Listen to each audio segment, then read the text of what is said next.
আজকে করব তেল কই, তার জন্য আমি নুন হলুদ মাখিয়ে নিয়েছি কই মাছগুলোতে।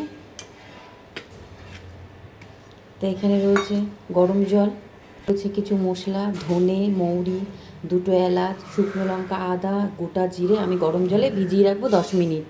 ভিজিয়ে দিয়েছি, আদাটা কিন্তু দিইনি।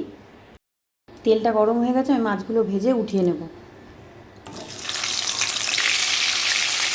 মাছগুলো কিন্তু গরম তেলে দিয়ে একটুখানি উল্টে নিতে হবে, জ্যান্ত মাছ তো বেঁকে যেতে পারে। সব মাছগুলো ভেজে আমি তুলে নিয়েছি। এই তেলেই আমি তেজপাতা আর গোটা জিরে ফোড়নে দিয়ে দিচ্ছি। বেটে রাখা মশলাটা দিয়ে দিচ্ছি, আদা, ধনে, জিরে, শুকনো লঙ্কা, মৌরি, এলাচ। নুন দিয়ে দিলাম পরিমাণ মতো, হলুদ। মশলার সাথে কিন্তু আমি একটা ছোটো টমেটোও দিয়েছি পেস্ট করে। মশলাটা ভালো করে কষানো হয়ে গেছে, পুরো মশলার থেকে তেল ছেড়ে দিয়েছে। আমি এখন জল দিয়ে দেবো।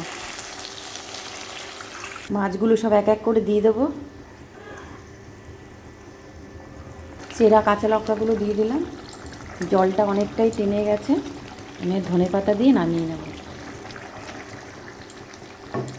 তো তেল কই রেডি হয়ে গেছে।